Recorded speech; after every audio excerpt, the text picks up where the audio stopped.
Isso aí, galerinha. Estamos uma aulinha atrás, mais ou menos, do primeiro B. E eu quero equalizar isso quanto antes. Então temos que nos concentrar muito aqui para não se perder. A feira de ciência foi legal, um ou outro grupo, né, que deixou de repente a desejar um domínio teórico, um detalhezinho ou outro, mas eu fiquei satisfeito, estava muito preocupado no início e no final das contas acho que dá para se orgulhar da maioria das apresentações. Essa semana ainda pretendo digitar as notas, estou discutindo com a coordenação um ou outro caso de indisciplina que a gente está, né, vendo como é que vai punir. Fora isso, estou satisfeito dentro do possível. Foi tudo interessante, gostei da participação da maioria. E vamos lá, galerinha, na página 29 faltou corrigir uma questãozinha que era 4, que falava o seguinte, ó. A função y igual a a vezes seno de bx está representada no gráfico. Determine os valores de a e b. Primeiro, já que a função vai de 3 a menos 3, e eu sei que o seno vai de 1 a menos 1, a única explicação para o gráfico estar indo de 3 a menos 3 é que o a vale 3. Para a imagem da função está indo de 3 a menos 3, se o seno vai de 1 a menos 1, então o a tem que ser 3, que aí eu multiplico 1 por 3 dá 3, multiplico menos 1 por 3 também dá menos 3, e aí eu consigo entender por que está indo de 3 a menos 3. E como é que eu vou achar o b? Varia.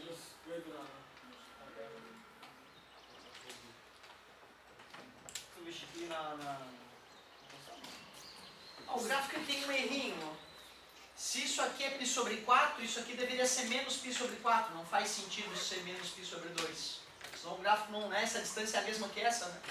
Descobri um errinho, batendo o olho no gráfico ali.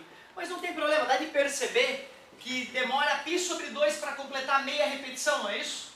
Se completar mais π sobre 2, ou seja, aqui em π, né? π sobre 2 mais π sobre 2, e em π completou uma repetição, né? Ou seja, qual é o período dessa função? π. Como é que calculava o período? Pegava o cara que tinha o x e igualava a 2π. Parabéns. Ou, também mostrei para vocês, uma outra forma é decorar, né, que o período é 2π sobre k, onde k é o número que multiplica o x. Olhando por essa maneira de achar o período, nós vimos pelo gráfico que a repetição ocorria a cada π. Então é o período. E nós vimos que o número que multiplica o x é o b, né? Concorda comigo? Assim eu vou poder achar o b. Divide ambos os lados por π, dá 1.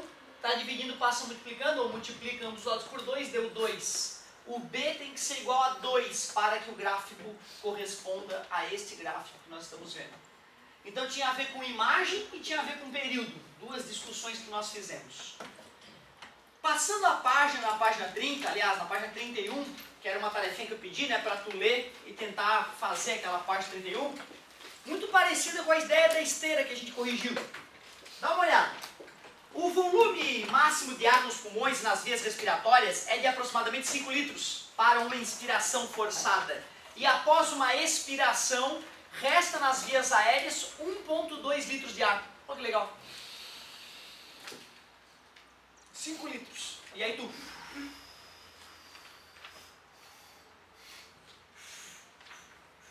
1,2 litros sobrou dentro. Então tu acha que não tinha mais ar nenhum, né? Tinha um monte de ar ainda nas vias aéreas. A frequência respiratória de uma pessoa que esteja em relativo repouso é da ordem de 10 a 15 movimentos por minuto. Como normalmente a respiração é um movimento periódico, pode-se representá-la por uma função trigonométrica. Observe, não acredito. O volume de ar nas vias respiratórias com o passar do tempo pode ser descrito como 3,1 mais 1,9 vezes cosseno de π sobre 2 vezes t. Acredito. Nesta função, vê o volume de ar em litros nos pulmões e nas vias respiratórias. T é o tempo em segundos. Complete na tabela os valores de V que estão faltando. A tabela já está até pronta, cara. Então era muito fácil. Bota 0 ali, vamos ver. 0. Quanto é que é o cosseno de 0? Parabéns, o eixo do cosseno é aqui. Quando o ponteirinho está ali, está preenchendo todo o raio do círculo cronométrico. Já que cosseno de 0 é 1, 1 vezes 1,9, 3,1 mais 1,9, 5. Bota 1 agora. Botando 1 ali, fica cosseno de π sobre 2. É 0. Ali é 0. Seno de π sobre 2 é 1, mas cosseno é 0. 1,9 vezes 0. 3,1 mais 0. Tu vê, sabe, pai, se teu filho não tentou fazer esse exercício, tu deveria puni-lo severamente, porque não tem motivo. E aí ele está rasgando o teu dinheiro, rasgando o nosso tempo, está ocupando a vaga de alguém que poderia estar sendo ocupado aqui desse colégio tão legal para aprender. Então tem que punir, pai. Não é inadmissível esse tipo de vadiagem. Não dá, não dá. Então, né, o pai que é pai, ele olha todo dia, todo santo dia ele olha o caderno do filho, e caso ele veja que o filho não esteja correspondendo, ele imediatamente toma providências drásticas. Desculpa, amigo. Obrigado. Pode parar de bater o negócio? Valeu. E aí então 2, bota 2 ali, pá! E aí cosseno de π, quanto? Ah, garoto! 1,9 vezes menos 1, menos 1,9. 3,1 menos 1,9. Tira 2, devolve 0,1.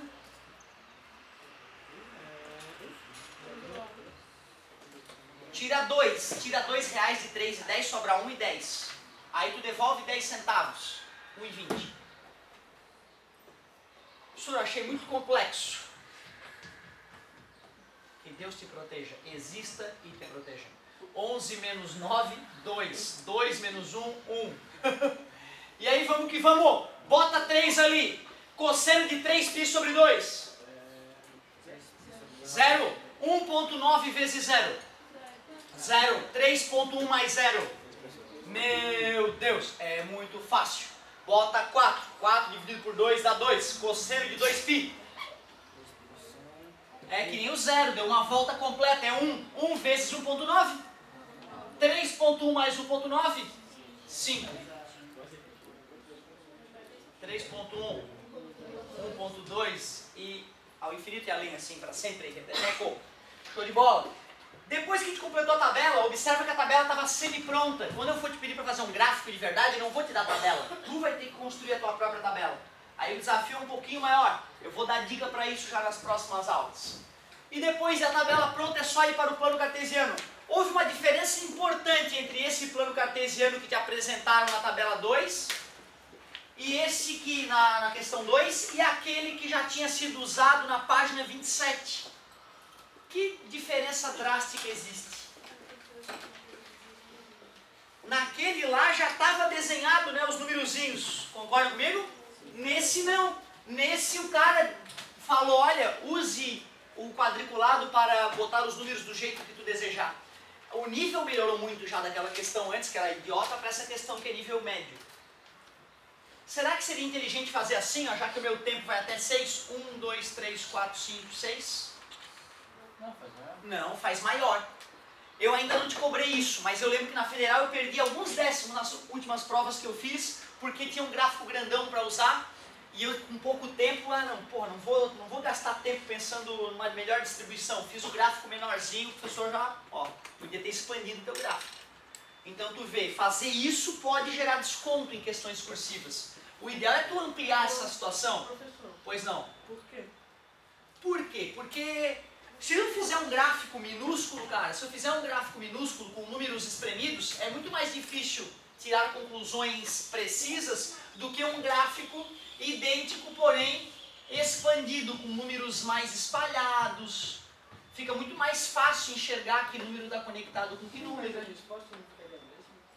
Pois é, mas é que aí chega uma hora na vida que a gente quer mais de vocês. Que a gente quer que vocês façam correto e melhor. Por isso que a gente começa a punir na faculdade uma resposta correta, porém não tão bem apresentada. Certo? O certo, na verdade, era sempre que vocês não responderem a pergunta que foi feita completa. Tu vê, isso é uma coisa que eu peco demais. Eu vou lá e pergunto qual é o lucro máximo da empresa, tal, como já aconteceu nas nossas provas. E eu queria a resposta de vocês 30. Isso era para dar errado. É que eu facilito demais, entendeu? Eu facilito demais. Era para dar errado. Porque era para tu responder, o lucro máximo da empresa são 30 mil dólares. E tu responde 30. E eu dou certo. É porque eu sou um merda no professor. Se eu sou um professor decente, estava errado. E falava, o quê? Tu não leu? Tá com preguicinha de responder que o lucro foi tal? Tu vê, né, cara? Tem gente que acha que o professor Otávio pega pesado. Eu sou bunda mole. Porque se eu pegasse pesado, mais de metade de vocês não passaria de ano. Isso é importante você ficar claro. Mais de metade da sala não passaria de ano se eu fosse cobrar o mínimo necessário para passar. Tem que falar a verdade. Prefiro que tu fique sabendo disso agora, pai, do que depois vir falar, né, porra, fraquinho. Na minha concepção, se eu fosse dono de colégio, os meus alunos, metade não passavam, porque não sabe dividir. Não sabe dividir, não podia passar. Tem que reprovar 1000 vezes, até... Não servi para estudar. Não sei estudar, vou trabalhar de outra coisa. Não servi para estudar. Existe cara que não nasceu para estudar. Aí tu fica passando o cara que tem dificuldadezinha, arrumar atestado médico que não existe. Ah, meu filho é doente, ele não consegue. É mentira. A maioria é mentira. Eu estou para ter um aluno nosso aqui que tem atestado. O médico vem dizer que ele tem déficit de atenção. Mentira. Tem ultra capacidade de vadiagem. E o pai passa a mão na cabeça, vai no médico que arruma um laudo e a gente tem que passar o guri, porque ele vem com um laudo médico. Ah, déficit de atenção. Mas tá dormindo na sala de aula, pai. Como é que vai aprender, pai? Não é falta de atenção, é vadiagem, pai. Tá entendendo? É loucura, cara. Não deixa acontecer com teu filho. Ah, mas não deixa acontecer com teu filho, cara. Não deixa. Acompanha o colégio.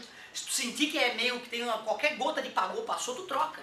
Bota num colégio sério, que reprove. Bota no colégio que reprove. Há uns 2 anos atrás teve quase 20% de reprovação no primeiro ano aqui. O colégio abraçou comigo. Abraçou comigo. Reprovou muito. Certo? E é uma coisa que já começa a chegar no final do ano, a gente já começa lá nas nossas professores a pedir auxílio um pro outro. Ó galera, não vamos afrouxar, hein? Vamos dar uma apertadinha, hein? Se for para reprovar, vai reprovar. Porque, né, tu sabe que o mercado ele é complicado. Então, pai, nós vamos fazer valer a tua grana, tá, pai? Se teu filho não tiver competência, palavra de honra, eu vou votar pela reprovação dele. Pode assistir o primeiro dia de aula. Tava falado isso já. Outra coisa que eu tenho que dividir com vocês, cara, teve um grupo mau caráter, cara, na feira, eu acho que eu tô pra zerar, nós vamos discutir agora com a coordenação, onde os caras, eles, além de desprezar as criancinhas, quando era criancinha que vinha pedir explicação, um grupo do ensino médio, eles, vocês são avaliadores? Não. Então vaza. Expulsava as criancinhas sem explicar o conteúdo para elas.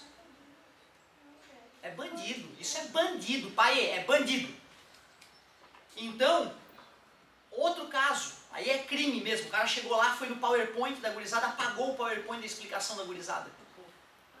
Bandido, é bandido! E aí nós temos que tomar atitude grave, entendeu? É sério, eu vou zerar esse grupo, né? Vou zerar todos.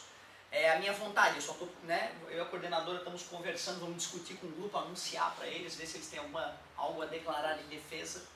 Porque bandido não dá, cara, bandido tem que estar em outro lugar, não é lugar de bandido. Será que é o teu filho, pai? Vem perguntar, pai. Vem perguntar, pai, que se for nós vamos falar, é o caso. Foi, pai, foi, a coisa tá feia, pai. Já te contei que tem aluno meu que já apareceu no jornal e tudo, né? Cadeia, cana. E cara, tu acredita que era um dos bons? Era um dos quietinhos que sentava na frente. É por isso que eu não confio em ser humano, nem no meu filho, nem nos meus pais. Não confio, o ser humano não merece confiança. Mas por que ele foi? Hacker. Ele ia lá, hackeou o site de uma empresa e cobrava dinheiro dos donos da empresa. Ó, se você não me pagar tantos R$1000, eu vou destruir o site, vou destruir a moral da empresa de vocês na internet. Gente fina. Hoje ele tá trabalhando aí no mercado, um cara conceituado no mercado, tu vê, depois de, né, não ser mais réu primário e tal. Aí as empresas perceberam, pô, o cara é bom. E contrataram ele, né, pra justamente, às vezes, eu trabalhar na parte de segurança, ou trabalhar em desenvolvimento de software. Então tu vê a esperança, é legal isso, né? O cara, pô, tomou uma ré na vida, não é mais réu primário, pô, apareceu no noticiário da região toda como bandido. Aí se reergue, isso é legal. Eu aposto que o ser humano é capaz de se reerguer. O mais bandido dos bandidos, eu acho que dependendo da paulada que a vida der nele, ele pode sim ver uma luz no fim do túnel e, né, e se tutoriado adequadamente, né? Claro, a sociedade nunca mais pode largar a mão de um cara desse, porque primeira oportunidade ele pode mostrar o lado terrível de novo, mas eu aposto na recuperação. Tem que apostar, né, cara?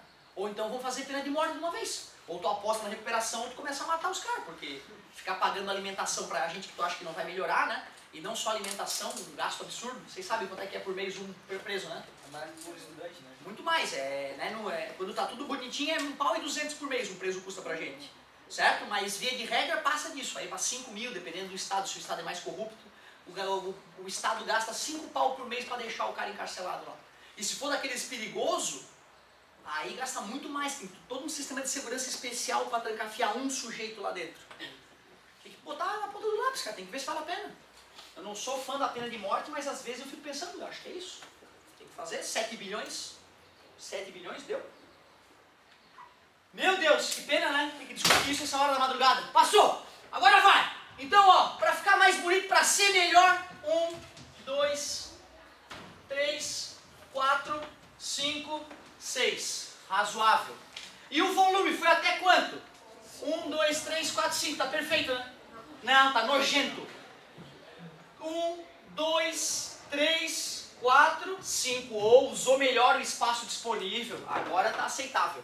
Mas, Pode falar. mas tá desproporcional os posicionamentos diferentes. Não, tá certo, aquele risquinho te confundiu. Eu também quase bati o olho, quase me atrapalhei ali. 2,5, né? 3,5, 0,5. 0,5. Olha como é fácil. 1 e 3,1. 3,5. Fiz 4 risquinhos. 4 risquinhos. Cada risquinho vale 0,1. Tudo bem para vocês? Um pouquinho acima do 3. 1,2. O 2 está dando 1,2. 1,5. Vou fazer 4 risquinhos.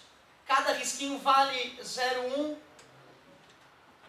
3. 3 está dando 3,1. Eu já marquei um 3,1, vai facilitar a minha vida. 4 está dando 5. O 4 está dando 5 de novo. O 5 está dando 3,1. E o 6 está dando 1,2. 1,2. Agora é só fazer ligar ponto, né? Traçando retinhas. É retinha? Não. Pode falar.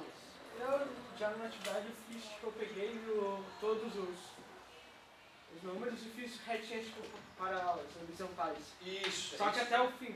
Daí pode? Não, o gráfico tem que sair assim, ó. O gráfico nós temos que fazer uma curva suave entre os pontos, ó. Não é isso. É nas pontilhadas, tipo, passar o ponto. Tudo bem, mas não pode ser reta contínua, tá? Reta contínua não é aceitável porque vai ficar muito poluído o desenho, tem que ser uma pontilhada mesmo. Ô professor, tipo, a senoide da função seno, né? Sim. Como se chama da função cosseno? E aí alguém dá o nome pra ela? Cossenoide. É isso aí, se fosse tangente. Tangentoide. Fica muito legal, tangentoide. Então, cossenoide, parabéns pela pergunta. O nome desse gráfico é cossenoide. E depois ainda vai aparecer para a gente outras 3 funções trigonométricas. Seno, cosseno e tangente já foi. Vai aparecer a secante, a cossecante e a cotangente. E aí cada uma delas vai ter um gráfico cujo nome é secantoide, cossecantoide e cotangentoide. É bem isso mesmo, tudo com toide no final. Oide. Oide. Tem algum significado se ele pode? Não, a boa tem. É verdade, tem. Deve ser gráfico, né? Cossenoide. Gráfico do cosseno. Agora, isso é Fafá. Fafá é importante perguntar para ela. Essa perguntinha aí ia ser melhor respondida pela Fafá. Eu estou chutando que tem alguma coisa a ver com gráfico. Oide. Galerinha, olha só que legal, cara. Eu fiz mentalmente com vocês devido à facilidade do exercício.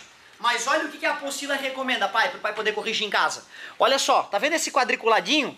A apostila recomenda que o aluno fizesse todo o cálculo nesse espaço de minuto. O aluno tem que ser muito organizado para conseguir fazer esses cálculos todos nesse pequeno espaço. Isso é que é o esperado, pai. De cabeça que nem eu, não. Não, de cabeça quem faz é quem tá preguiçoso, é quem é meia boca. O ninja mostra o que faz. Eu sempre digo isso. Fala, do quê? Na prova eu tenho que dar calma. Na prova? Tá, daí quando começar a repetir. Não é obrigatório. Né? Começou o meu repeteco ali, eu já botei uma pontilhada ali, né? Aliás, até a partir daqui é o repeteco, né? Eu poderia já fazer pontilhada a partir daqui, sem problema nenhum. Então, quando a gente pede o gráfico de uma função trigonométrica, o aluno pode fazer na tabela uma repetição completa só. E no gráfico dá a entender que o gráfico continua com a pontilhada. Ótima pergunta, muito bom. Puxar o gráfico para depois do 5 ali seria um erro? Nesse caso, sim. Num gráfico genérico, não. Nesse caso, sim. Por quê? Porque se eu faço o gráfico aqui para a esquerda, eu estou dizendo que existe tempo menor que 0. E não faz sentido dizer tempo negativo, né? Ou seja, eu só comecei a acompanhar o fenômeno na hora que eu disparei o cronômetro. Ótima pergunta. Mas se não tivesse ambientada a questão, se fosse um gráfico assim, ó, e faça o gráfico de y igual 3.1 cosseno de π sobre 2x. Ah, professor, entendi, é o t e o v. Não. Se a questão não está ambientada, se ele fala faça o gráfico disso, não importa a letra que ele usasse, o gráfico ia ser infinito para os dois lados. É que ele falou, né, que era uma pessoa respirando e começou a acompanhar o movimento da pessoa, então a partir do tempo zero, digamos assim. Tá beleza? Ótima pergunta. Depende do problema, na verdade, né? Via de regra, gráficos de funções trigonométricas, eles vão ao infinito, tanto para a esquerda quanto para a direita. Mas quando ele fala, sabendo que o tempo, que t é o tempo em que a pessoa foi observada, pronto, aí tempo negativo não faz sentido. A gente começa a partir do zero, que foi o momento inicial da observação do fenômeno. Olha só na página 32, tinha umas perguntinhas tranquilinhas para a gente responder na página 32 a respeito do que nós vimos até agora. Qual é o volume máximo de ar que o pulmão suporta? 5 litros, Vmax 5 litros. E o volume mínimo? 1,2 litros. Questão 4. Em que tempo ocorreu o volume máximo e mínimo? O mínimo foi em 2, em 6, o mínimo, né? E agora o máximo foi em 0, em 4, em 8. Então eu vou responder que o volume foi mínimo, T mínimo, foi em 2, em 6, 10.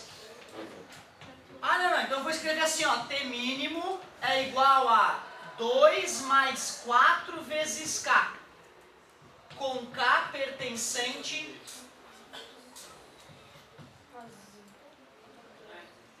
Já que a gente falou que tempo negativo não faz sentido, né? Beleza? Uma sutilezazinha. Os dois, tu botou mais porque não pode ser menos que 2. É que se eu não boto 2, aí ia começar do zero, né? Com um n igual a 0, ia começar do zero. E no zero era máximo. Então tu vê, o tempo máximo, como é que eu escrevo o tempo máximo? 0.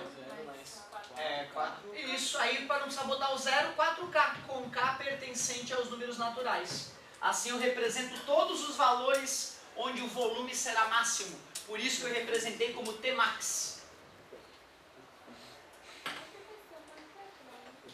Boa pergunta. Não marquei. Depois, questão 5. Parece esquisita a questão 5 depois da 4. Qual é o intervalo de tempo necessário para que ocorra uma expiração e uma inspiração? 2. Deixa eu ver. Então, ó.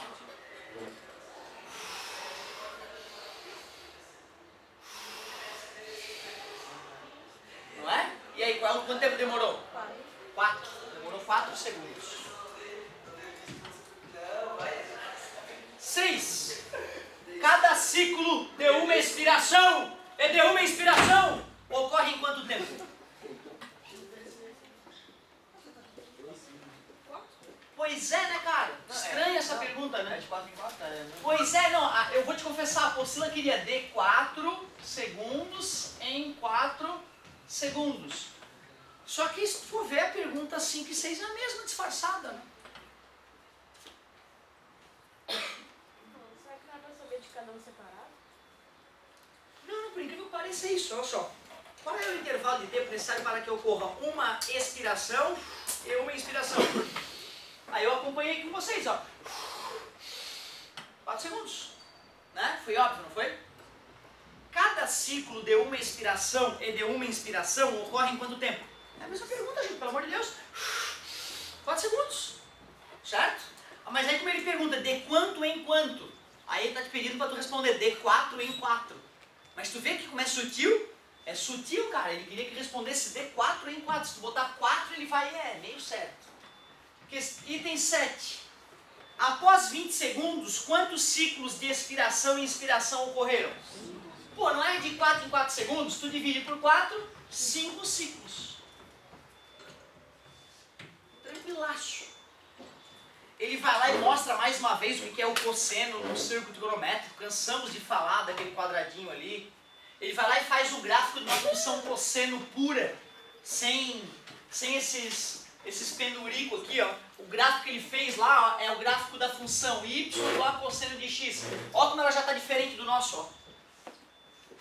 Já que estamos até aqui, né? Já que chegamos até aqui, questão 8. Desta forma, ao observar o gráfico da função, responda em quais quadrantes ela é positiva. Isso tudo nós já tínhamos feito em outros momentos. Página 32, questão 8. Onde é que o cosseno é positivo, então?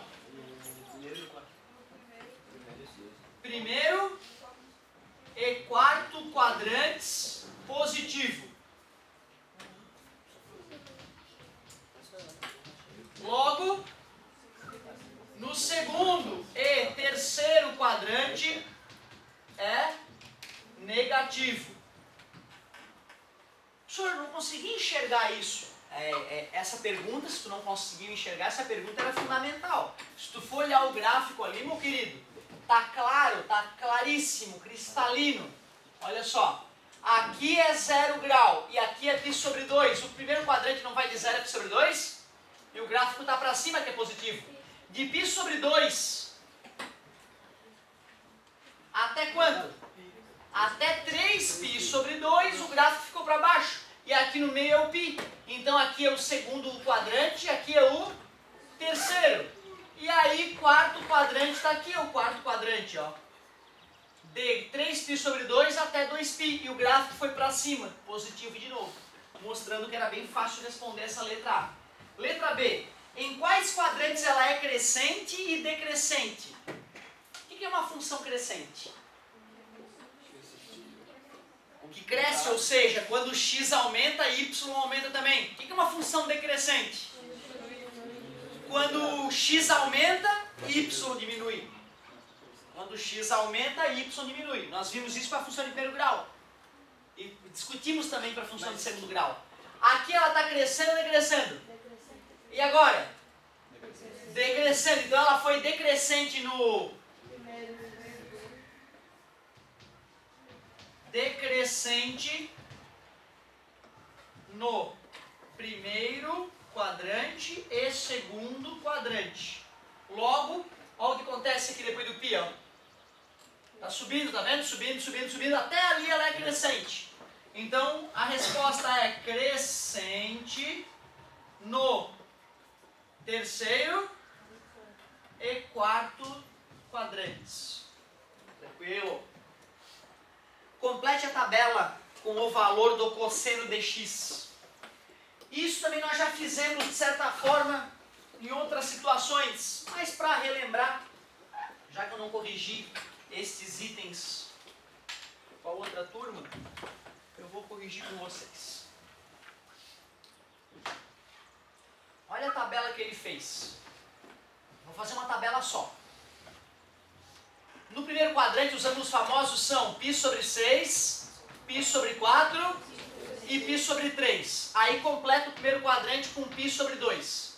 Eu queria relembrar quais são todos os ângulos famosos que existem em todos os quadrantes. Como mesmo eu faço para descobrir quem são esses ângulos, fingindo que não está na apostila? Vai somando, né? Aqui era π sobre 4. Aqui é π sobre 6 e aqui é π sobre 3. Como aqui é π, se eu quiser pensar sobre 3, é 3π sobre menos 1π sobre 3, 2π sobre 3. Se eu quiser pensar sobre 4, eu penso no π como 4π sobre 4 menos π sobre 4, 3π sobre 4. É a última vez que eu estou fazendo isso, tá, galera? 6π sobre 6 menos π sobre 6... Caramba, como é tranquilo! É ridículo para um jovem de 2014, era para ser ao menos. 3 sobre 3 mais π sobre 3, 4π sobre 3, concorda comigo? 4π sobre 4 mais π sobre 4, 5π sobre 4. 6π sobre 6 mais π sobre 6, 7π sobre 6. Finalmente, falta esses caras aqui. Aqui é 2π, não é? Se eu quiser sobre 6, eu penso em 2π, 12π sobre 6. Menos π sobre 6, 11π sobre 6. Se eu quiser que fique 4 embaixo, eu penso em 8π sobre 4. Menos π sobre 4, 7π sobre 4. Se eu quiser 3 embaixo, eu penso em 6π sobre 3. Menos π sobre 3. Como é fácil! Então na nossa tabela, claro, né, não posso esquecer dos ângulos famosos, π sobre 2, π e 3π. Cara, se nós fizermos uma tabela assim completa como essa, Ninja, Mutante e Power Plus, nós saberemos achar o cosseno de qualquer maldito ângulo. Então faltou 2π sobre 3, 3π sobre 4, 5π sobre 6, π, 7π sobre 6, 5π sobre 4, 4π sobre 3, 3π sobre 2. Jezebel, 5π sobre 3, 7π sobre 4, 11π sobre 6. Eu não vou fazer o 2π porque é igual ao zero.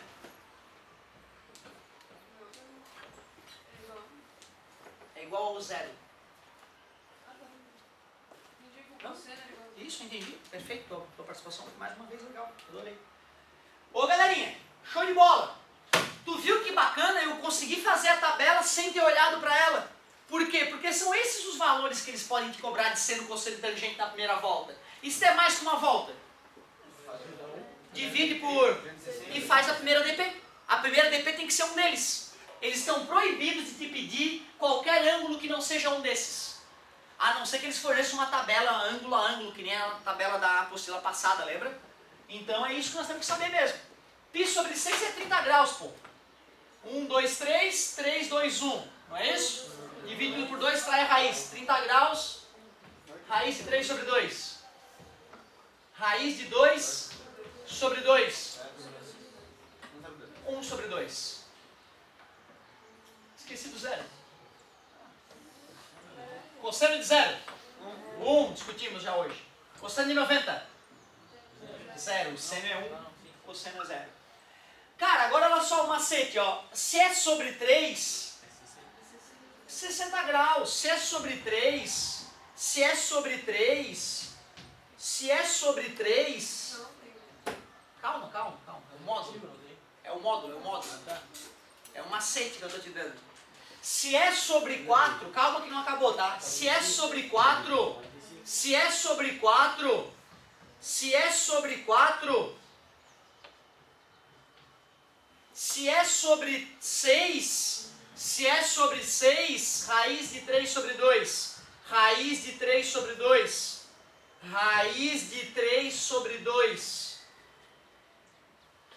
1, 0, menos 1, 0. Só falta o sinal. No segundo quadrante, qualquer cosseno fica negativo. Segundo quadrante. No terceiro quadrante, qualquer cosseno fica negativo. No primeiro e no quarto, como a gente acabou de discutir, é... Cara, para quem não gostava de radiano, não tem como, cara. Radiano é glorioso. Radiano é glorioso. Se ele tiver na forma simplificada, todo radiano que for sobre 6 é amiguinho do π sobre 6, que é o 30 graus. Na forma da fração simplificada, todo radiano que for sobre 4 é amiguinho do 45 graus, do π sobre 4 em radiano. Por isso que ele é tão gostoso de usar. Show de bola. Muito bem. Mais uma, hein? Eu cheguei a discutir com vocês que era função par, que era função ímpar. Rapidamente, né? Então, ó, não se esqueçam. Função par é aquela que o f de x dá igualzinho ao f de menos x. Função ímpar é aquela que o f de x dá o sinal trocado, o f de menos x. E se o f de x for diferente do f de menos x? Não é nem par nem ímpar, ou também sem paridade. Muito bem. Só uma revisãozinha. Porque agora nós vamos na página 34, que era uma outra tarefinha que eu tinha pedido para vocês. Tudo bem, nós não estamos tão atrasados assim. A única diferença é que eu corrigi já essa página com a gurizada da primeiro B, mas não tem nada de absurdo. Ó, eu tenho ainda nessa aula 5 minutos, eu vou roubar 5 minutos da aula de física, só para a gente começar essa correção. Aí nós vamos estar empatando já com eles. Página 34, questão 1. Olha que legal, cara. Física e matemática se relacionando aí. Na dinâmica, o trabalho tal realizado por uma força pode ser calculado pela expressão F vezes D vezes cosseno de θ. Tu vê, eu usei W com vocês, né? Mas em alguns livros usam tal minúsculo ou tal maiúsculo. Então, nada de absurdo. Fez o desenho da caixinha toda arrastada. Em que F é a força constante e D é a medida do deslocamento do corpo. E θ, o ângulo formado pela direção da força e a direção do deslocamento. Determine o ângulo θ para uma força F constante e um ângulo... Determine o ângulo θ para uma força F constante e um deslocamento D, no qual o maior trabalho é realizado. Se ele já falou que isso aqui é um valor constante, isso aqui é um valor constante, o que tem que acontecer com isso para dar o maior trabalho possível? O cosseno tem que ser 1.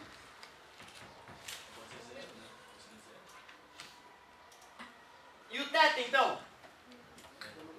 Para o cosseno de θ ser 1, o θ tem que ser 0, 360, 720, isso. Então tu vê, olhando para a física, a única resposta desse problema seria 0. Porque para o físico não faz sentido falar em 0 e falar em 360, ou falar em 720. Para o matemático faz. Por isso, como é uma questão de matemática, a resposta correta seria θ igual a 360 vezes K, com K pertencente a Z agora, porque faz sentido para o matemático falar em ângulos negativos, né? Para o matemático, isso aqui 0 grau, e isso aqui, ó, aliás, isso aqui é 360, né? E isso aqui, ó, é menos 360 para o matemático, né? E dá a mesma resposta. Então tu vê, né? Falando da matemática, a resposta, a solução do problema é θ igual a 360 vezes K com K pertencente a Z. Olhando para o círculo trigonométrico, essas são as respostas. Mas eu entendo a confusão, a gente discutiu bastante isso no primeiro B. Porque olhando para a física é 0. Quando o ângulo for 0, o trabalho é máximo.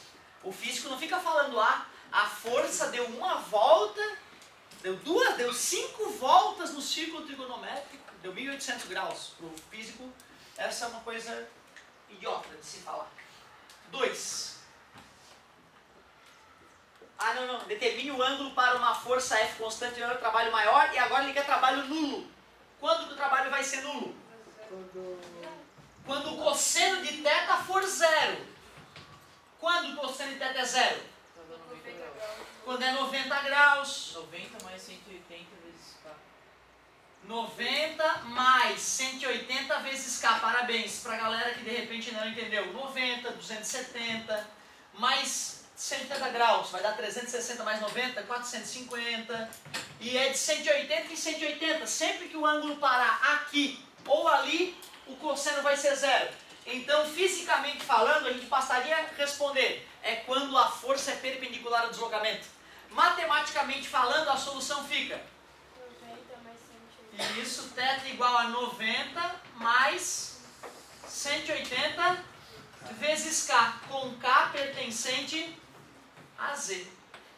Pô, bem bonitinho essas questõezinhas. A questão 3, nós não resolvemos ela, mas fizemos coisa muito... demos as ferramentas para vocês fazerem a questão 3. Dá uma olhada. Determine os valores de B para que cosseno de x seja igual a B mais 3. O que eu sei sobre o cosseno de x? Ele pode ser de 1 a menos 1. Parabéns, ele tem valor máximo 1 e valor mínimo menos 1. Então tu concorda que isso aqui, o B mais 3, tem que ser de 1 a menos 1? Virou uma inequação, ó. Para eliminar o mais 3, basta subtrair. Só que se eu subtraio 3 dessa parcela, eu tenho que subtrair 3 dessa. E dessa, na verdade verdadeira, eu vou subtrair 3 em todas as parcelas. Menos 4. B, zerou do lado do B. Menos 2, essa é a solução, ó. B pertencente aos reais, tal que B seja maior ou igual a menos 4, menor ou igual a menos 2. Tem aquela solução rápida com colchete, ó. De menos 4 a menos 2. olha, cara, de repente merece parar aqui e te dar a chance de fazer a 3, agora que eu fiz uma de exemplo.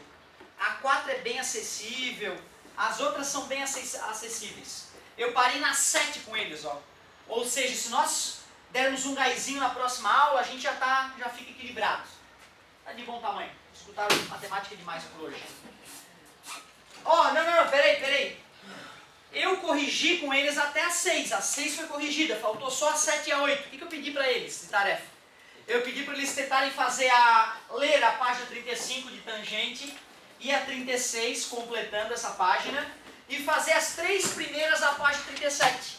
Então essa é a tua tarefa também. Essa também é a tua tarefa. Nós só vamos ter que corrigir uma velocidade um pouquinho maior que a deles na aula que vem. Eu subtraí 3 em tudo. Aí menos 1, menos 3 é menos 4. Por que eu subtraí 3? Porque tinha o B mais 3. Eu queria saber da onde até onde o B ia. Para descobrir da onde até onde o B ia, eu tinha que deixar o B sozinho naquela parte do meio. Por isso que eu subtraí 3. Na outra turma eu fiz uma outra solução também. Nós trabalhamos em equação simultânea. Isso é um caso de equação simultânea. Quando eu trabalhei com isso vocês lá no começo do ano, muito rapidamente, eu falei assim, ó, podemos resolver esse lado, podemos resolver esse lado e fazer a intersecção. Vai dar a mesma resposta. Certo? Mas assim é uma forma mais rápida, digamos, né, de a pessoa achar a solução. Dessa maneira. Mas, tu vê, não me ensinaram a resolver em equação dessa maneira. Pelo contrário, me ensinaram um monte de regra doente, que mais passa menos, que menos passa mais, que está multiplicando passa dividindo, e que está dividindo passa multiplicando. E tem mais, que talvez essa tenha sido a maior mentira, né, cara? Essa aqui que eu achei pesada, demorei mais de uma década para entender essa mentira que me empurraram. Essa aqui. Essa aqui, cara, o professor tem que ser cara de pau para aplicar. Tadinha das crianças. Eles falam assim para as crianças, ó, se o número negativo está multiplicando na desigualdade, vai passar dividindo, inverte a seta. Por quê, professor? Ah, é porque senão dá errado. É que ele não sabe, coitado, ele não sabe por que isso acontece. Aí ele mente para a criança e fala que se o número negativo está multiplicando, vai passar dividindo e inverte a seta. Isso é um migué dos infernos. Eu te mostrei por que acontecia isso, na verdade, né? Aí pode reassistir aquelas aulinhas para tentar lembrar por que inverte a seta. Eu não vou responder de novo, porque aí tu não estuda e não aprende. Dá um exemplo com 1, né? Com menos 1. Isso, primeiro nós exemplificamos com números pequenos, né? Para depois entender que quando a gente multiplica uma inequação por menos 1, né? Inverte a desigualdade. Quando multiplicamos uma inequação por menos 1, além de trocar o sinal de todos os elementos, inverte a desigualdade. É só testar com números pequenos para ficar claro. Que bela pergunta.